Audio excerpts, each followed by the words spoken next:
Hello everyone, welcome to my YouTube channel Dev map. I hope so आप जहां भी होंगे बढ़िया होंगे।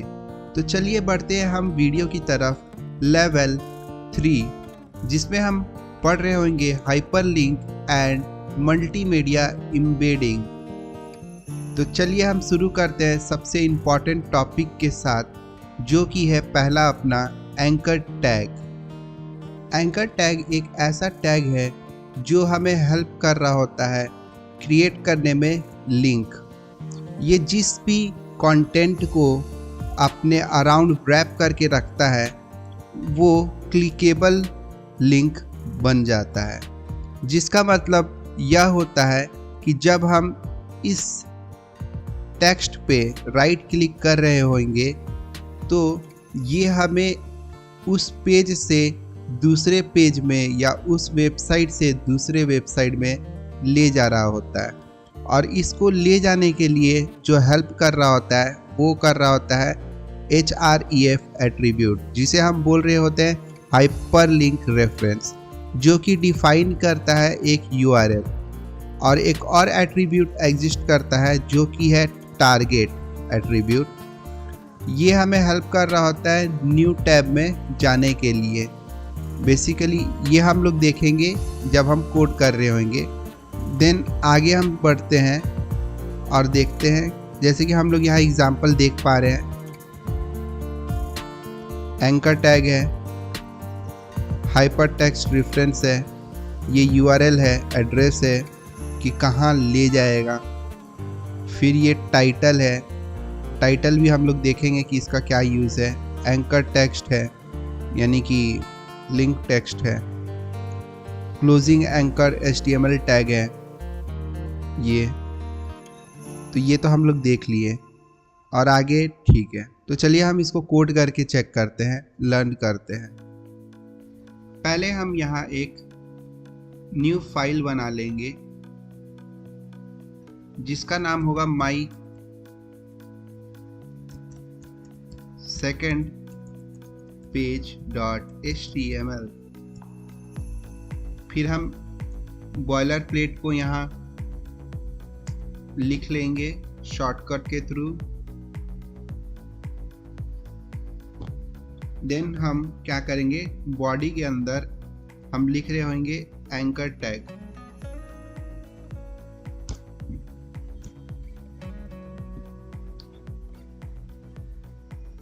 यहाँ हम क्या करते हैं, HTTPS लिंक दे देते हैं।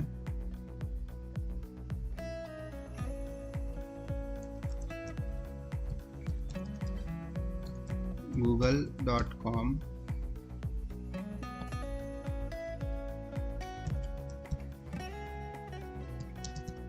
click here to go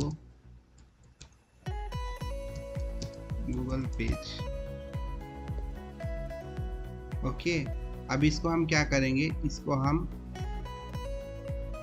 run करके देखेंगे।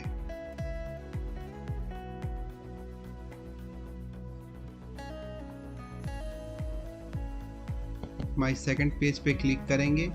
जैसा कि हम लोग यहाँ देख रहे हैं क्या है, ये क्लिकेबल लिंक बन चुका है। अब इस पे हम क्लिक मारेंगे। ये क्या किया, हमें गूगल पेज के पास रीडायरेक्ट कर दिया। ठीक है, तो ऐसे वर्क कर रहा होता है एंकर टैग। और जैसा कि हमने देखा था टाइटल एट्रीब्यूट भी लिखा हुआ था, और टाइटल से पहले हमने टारगेट एट्रीब्यूट देखा था। टारगेट एट्रीब्यूट क्या होता है, जब हम टारगेट इक्वल टू इसकी वैल्यू अंडरस्कोर ब्लैंक दे देते हैं तो ये क्या करता है, ये हमें उस पेज पे ओपन करने के बजाय क्या करता है, ये हमें न्यू टैब में ओपन करके देता है। न्यू टैब इसे बोलते हैं, ये न्यू टैब है, ये हमारा एक्चुअल पेज है। तो जब हम इस पे क्लिक करेंगे तो न्यू टैब ओपन करके दे रहा होगा। इसको रिफ्रेश कर लेते हैं। जैसे कि देख सकते हैं यहाँ पास ओपन करके हमें दे दिया। हमें इस टैब पे कभी नहीं ओपन करके देगा। तो चलिए बढ़ते हैं हम।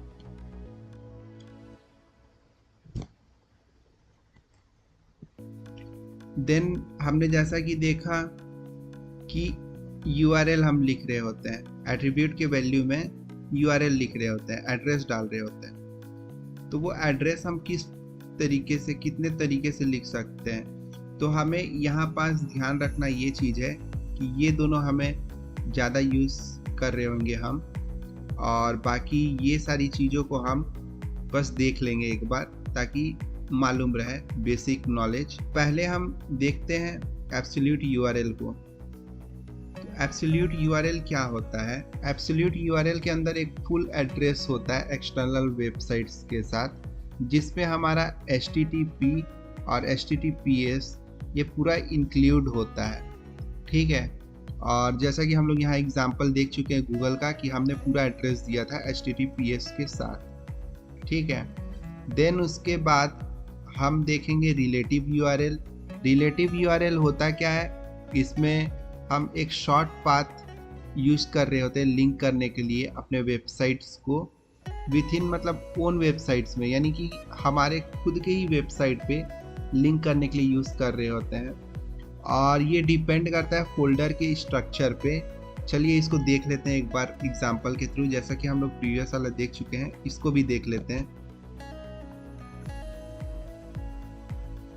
एक और टैग बनाते हैं, एंकर टैग, और यहाँ पास हम क्या देंगे, जैसे कि हमारा index.html है, ये हमारा खुद का पेज है, और ये माई फर्स्ट प्रोजेक्ट यहाँ आप लोग देख पा रहे हैं, माई फर्स्ट प्रोजेक्ट के अंदर है ये सारे वेब पेजेस। तो मैं क्या करूँगा, इस वेब पेजेस को मैं एक्सेस कर सकता हूँ, तो यहाँ से मैं इसको एक्सेस कर लूँगा index.html और क्लिक हियर यहाँ मैं डाल दूँगा। अब इसको सेव कर दूँगा मैं और चलूँगा वेबसाइट पे एंड रिफ्रेश इसको करूँगा, तो आप देख सकते हैं यहाँ क्लिक हियर का आ चुका है। तो जब मैं इस पे क्लिक करूँगा तो ये क्या करेगा, इसी पेज में मुझे index.html को रन करके दिखाए, जैसे कि हम लोग देख पा रहे हैं। पेज 1 आई एम पैराग्राफ यहाँ ओपन हो गया, ओके। और इसको देख लेते हैं क्या था, H1 पेज 1 था, आई एम पैराग्राफ। तो बस यही चीज़ था जो मुझे समझाना था और जो इम्पोर्टेंट था। और इसके बाद चलिए देखते हैं बाकी जो बचे हुए हैं। ये है रूट रिलेटिव यूआरएल। तो ये वेबसाइट्स के रूट डायरेक्टरी से स्टार्ट होता है बेसिकली, और ये स्लैश से हम स्टार्ट कर रहे होते हैं। लाइक यहाँ देख सकते हैं /folder/page.html, यानी कि ये जो फोल्डर होगा ये इसके रूट में होगा। तो हम यहाँ से दे रहे होते हैं, हम करेंट पेज से एड्रेस को नहीं दे रहे होते हैं। देन उसके बाद आता है फ्रेगमेंट यूआरएल।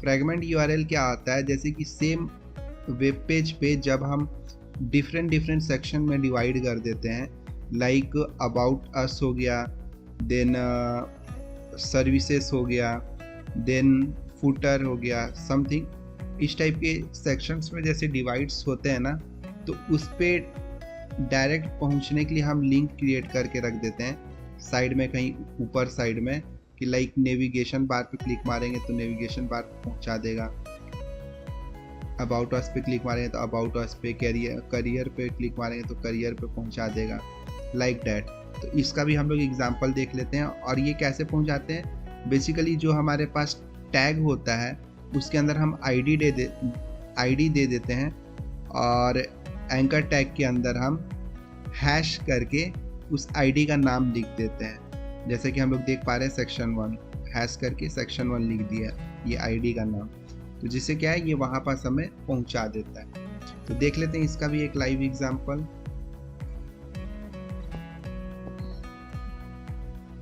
इसको कमेंट आउट कर देते हैं।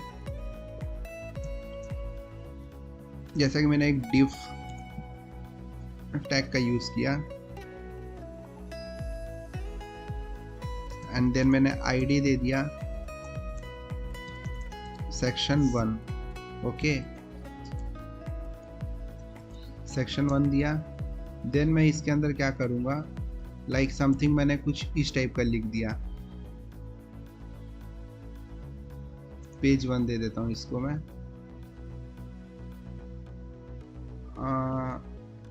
ये इम्पोर्टेंट नहीं है, इसको हटा देते हैं।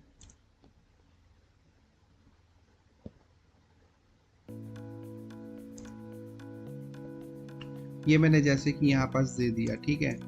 और मैं ऐसे 2 सेक्शन बना दूंगा।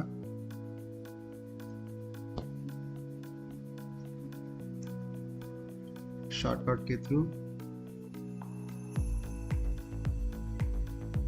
तो यहाँ मैंने क्या किया, यहाँ मैंने इसको सेक्शन 2 कर दूंगा, पेज 2 कर दूंगा। पेज 2 की जगह मैं डाल देता हूँ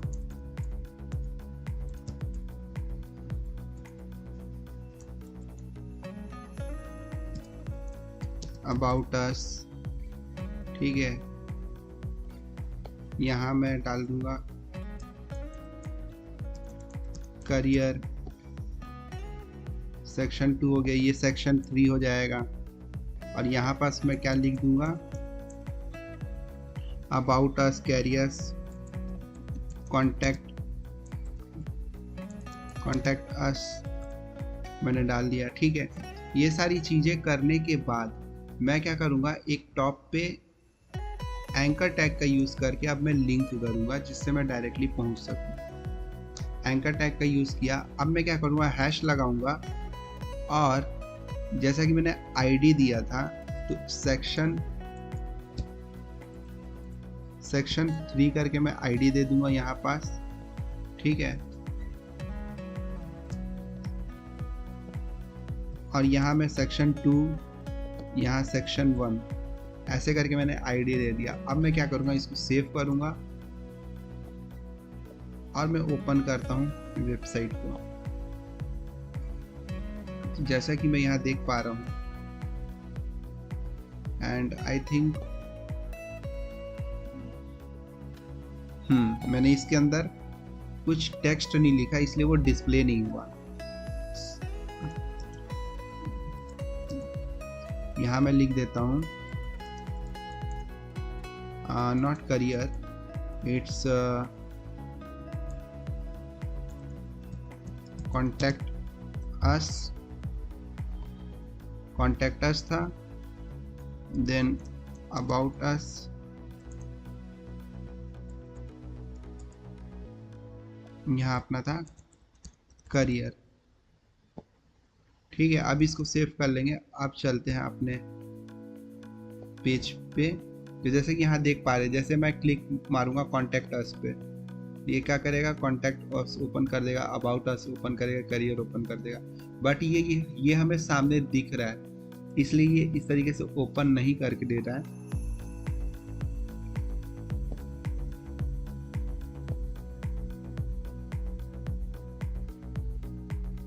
आपको यहाँ पास दिखाता हूँ प्रीव्यू करके, यहाँ पास ज़्यादा बेटर सा हो जाएगा। इसको थोड़ा बढ़ा लेते हैं, इसके लॉरम 400 कर देता हूँ इसको, ठीक है। जिससे क्या होगा,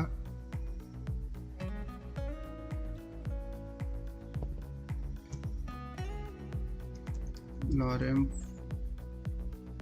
320, ठीक है। इतना बढ़ गया। इसका भी टेक्स्ट बढ़ा लेता हूँ, लॉरम 3, इसका भी टेक्स्ट बढ़ गया, ठीक है। तो ऐसे क्या हो गया, अब मैं क्लिक मार रहा हूँ लाइक कैरियर पे जाना चाहूँगा तो आप देख सकते हैं यहाँ मुझे कैरियर पे पहुँचा दिया। कॉन्टैक्ट अस पे क्लिक मारूंगा तो आप देख सकते हैं आप कॉन्टैक्ट अस पे ये पहुँचा दिया। तो ये इस तरीके से वर्क करता है। अगर चीज़ें हम पहले से देख पा रहे तो नहीं वो आगे आएगा, डिस्प्ले नहीं होगा। और अगर जो चीज़ हमें वेबसाइट पे नहीं दिख रहा है बट वो नीचे स्क्रॉल करने पे हमें दिख रहा है तो इस केस में ये हमें यूज़फुल हो जाता है ये हमारे लिए।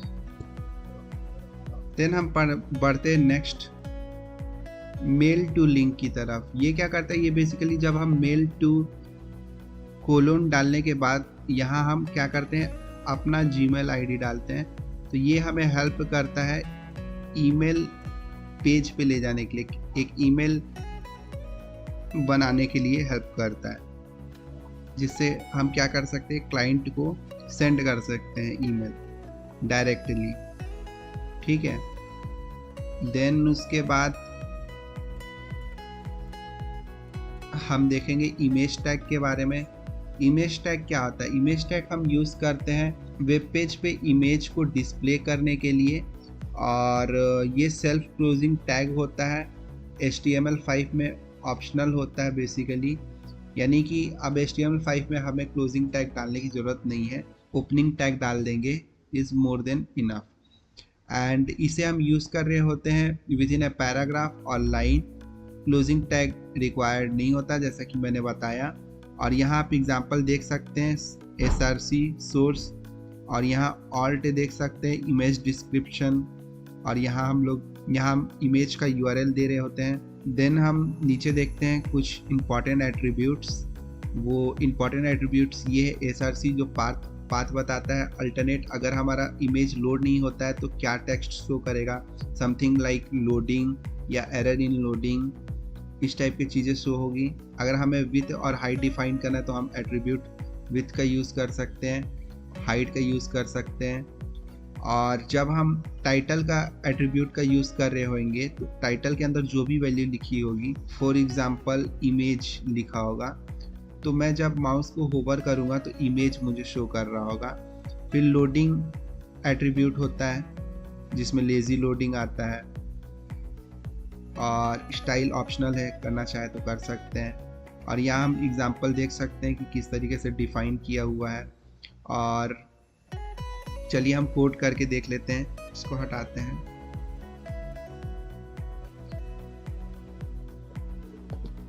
इसको हम लोग क्या कर लेंगे,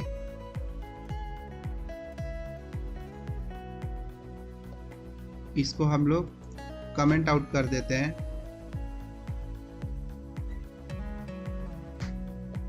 इसको कमेंट आउट कर लेंगे। देन इमेज टैग का यूज़ करेंगे और src में हम फोल्डर देंगे। तो जैसे कि यहाँ देख पा रहे हैं हमारे पास एक इमेज है, तो हम क्या करेंगे img.jpg लिख देंगे और अल्टरनेट में लिख देंगे लोडिंग, ये लिख देते हैं एरर लोडिंग इमेज, ठीक है। और विथ हाइट अभी नहीं देंगे, इसको अभी हटा देते हैं और यहाँ डिस्प्ले करके देखते हैं। तो जैसा कि हम लोग देख पा रहे हैं ये इतने बड़े साइज में डिस्प्ले हो गया हमारा इमेज। और यहाँ पास हम क्या करेंगे, हाइट विड्थ भी डिफाइन कर सकते हैं एज ए एट्रीब्यूट दे करके। तो हम लोग देख पा रहे हैं हाइट और विड्थ इसका सेट हो गया, विथ 300 हाइट 200। तो इस तरीके से हम कर रहे होते हैं। और यहाँ अगर मैं टाइटल इक्वल टू अगर मैं लिख देता हूँ दिस इज इंक्रीजिंग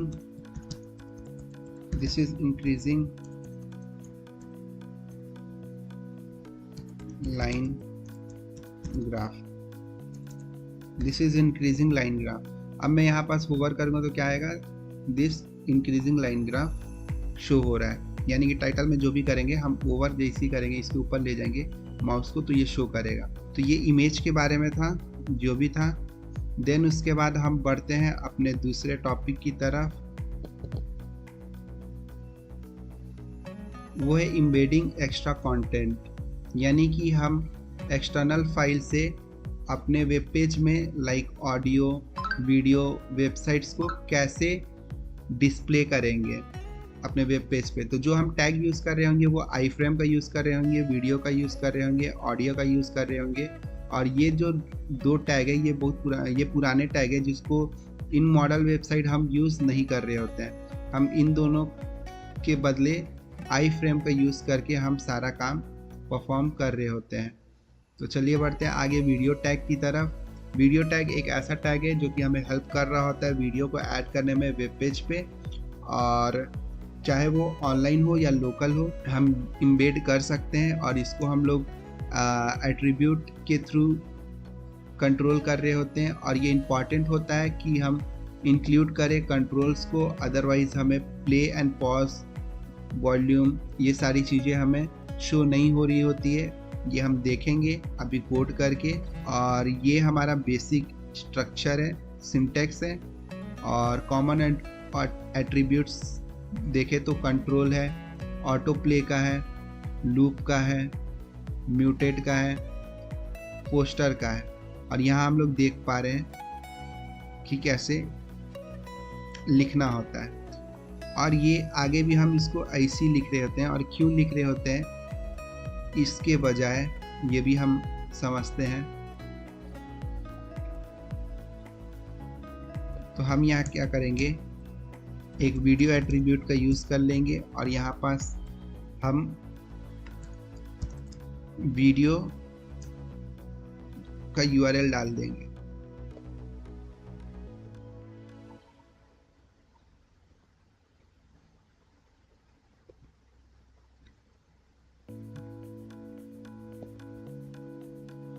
जैसे कि हम लोग देख पा रहे हैं वीडियो आ चुका है एंड इसको डिस्प्ले यहाँ करके देखते हैं। जैसा कि हम लोग देख पा रहे हैं कि वीडियो एक इमेज के फॉर्म में आ रहा है। तो क्यों वहाँ लिखा गया था कि कंट्रोल्स एट्रीब्यूट डालना कंपलसरी है। कंट्रोल्स डालते के साथ ही देखना हमें क्या देखने को मिलता है।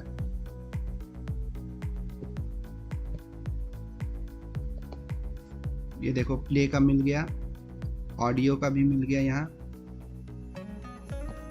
ये प्ले और पॉज का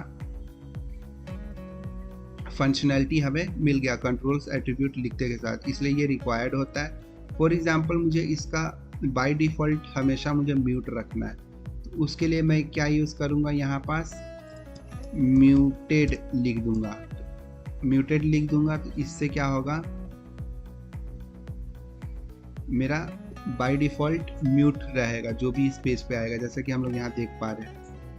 देन इसके बाद हम लोग क्या करेंगे, अब एक दूसरा जो एक्चुअल में हम यूज़ कर रहे होंगे वो क्या है, ऐसे हम लिख रहे होंगे वीडियो टैग लिखे, src हम यहाँ नहीं दे रहे होंगे। इसको कमेंट आउट कर लेते हैं। वीडियो टैग के अंदर हम लोग सोर्स टैग का यूज़ करेंगे।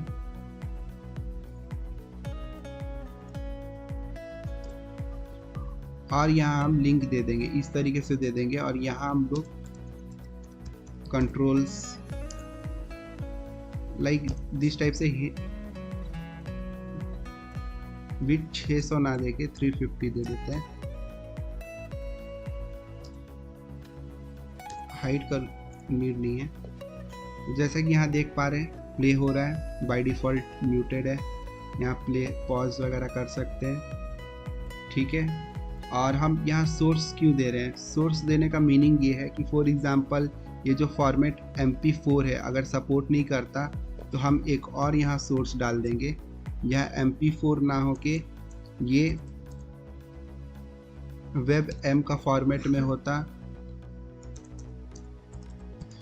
WebM के फॉर्मेट में होता। तो अगर ये वर्क नहीं करता है तो ब्राउज़र क्या करेगा, इसके लिए चले जाएगा। और अगर ये वर्क करता है, ये नहीं वर्क करता तो यहाँ एक और टैग के पास जाएगा, फिर यहाँ एक और टैग के पास जाएगा, ठीक है। तो अगर ये वर्क नहीं करता है तो ब्राउज़र इसके लिए जाएगा, इस फॉर्मेट के लिए जाएगा। अगर ये भी फॉर्मेट वर्क नहीं करता है तो ब्राउज़र इस फॉर्मेट के लिए जाएगा। ये भी नहीं वर्क करता तो इस फॉर्मेट के लिए जाएगा। तो यहाँ पास हम लोग समझ चुके हैं कि वीडियो टैग का यूज़ कैसे कर रहे होते हैं अपने वेब पेज पर डिस्प्ले करने के लिए। तो चलिए बढ़ते हैं ऑडियो टैग की तरफ। तो ऑडियो टैग का हम कैसे यूज़ कर रहे होंगे, तो ऑडियो टैग भी हम उसी तरीके से यूज़ कर रहे होंगे लाइक जैसे वीडियो टैग था। सिमिलरली कंट्रोल्स डालना इम्पॉर्टेंट है, ऑटो प्ले डालना नहीं डालना ये हमारे ऊपर है, लूप भी डालना नहीं डालना हमारे ऊपर है, म्यूटेड भी डालना नहीं डालना हमारे ऊपर है। और ये अपना लिखने का एक सिंटेक्स्ट है, बट हम जैसा कि मैंने बताया सोर्स का यूज़ करके, यानी कि हम इस तरीके से लिख रहे होंगे ताकि ये कंपैटिबल हो, ये सभी के लिए हो, रेस्पॉन्सिव हो। और यहाँ फॉर्मेट देख सकते हैं किस किस फॉर्मेट में ये सपोर्ट करता है और एग्जिस्ट करता है। तो यहाँ एक ऑडियो टैग का यूज़ करके ऑडियो हम लोग डिस्प्ले करते हैं। ऑडियो टैग का यूज़ किए। यहाँ भी सिमिलरली हम लोग क्या कर सकते हैं, ऑडियो डॉट MP3 का यूज़ करके, यहाँ ऑडियो अभी शो नहीं हो रहा होगा लेकिन मैं यहाँ क्या करूँगा, यहाँ पास मैं कंट्रोल्स लिखूँगा एट्रीब्यूट में, वैसे ही क्या होगा मुझे डिस्प्ले हो जाएगा। और मैं प्ले करूँगा तो यहाँ पास अगर मैं म्यूटेड डाल देता हूँ एट्रीब्यूट, सिमिलरली जैसे वीडियोस में हम लोग डाले थे, तो बाय डिफ़ॉल्ट क्या होगा, म्यूट होगा। यहाँ से मुझे म्यूट करने का ऑप्शन मिल जाएगा। तो इसको भी हम लोग कैसे लिख रहे होंगे, सोर्स के अंदर लिख रहे होंगे। इसके अंदर सोर्स के अंदर लिख रहे होंगे तो पहले ऑडियो टैग इसमें इंक्लूड कर लेंगे और src वगैरह ये सबको हटा देंगे। देन इसके अंदर सोर्स टैग का यूज कर लेंगे इस तरीके से। ऑडियो डॉट MP3 फॉर्मेट का है और यहाँ भी हम MP3 फॉर्मेट का कर लेंगे। ऑडियो में कंट्रोल्स डालते के साथ ये क्या होगा, डिस्प्ले होना चालू हो जाएगा। तो जैसा कि हम लोग यहाँ देख पा रहे हैं कि डिस्प्ले होना चालू हो गया है। सो इस तरीके से हम लोग यूज़ कर रहे होंगे ऑडियो को डिस्प्ले करने के लिए। हम मैप वगैरह का भी इंक्लूड ऐसे ही कर रहे होंगे अगर हमें अपने वेबसाइट पे डिस्प्ले करना होगा तो।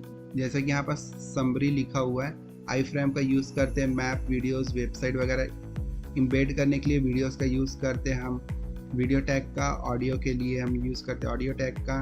बाकी ये सब सारे चीज़ें हम लोग यूज़ नहीं करते हैं, इसके थ्रू हो जाता है। सो जितनी भी यहाँ तक बेसिक नॉलेज थी ये मैंने बता दिया है। सो आई होप सो आपको ये वीडियो अच्छा लगा हो, या आपको और भी चीज़ें जाननी हो, और भी कंटेंट आपको चाहिए हो तो आप कमेंट आउट कर सकते हैं। तब तक के लिए थैंक यू।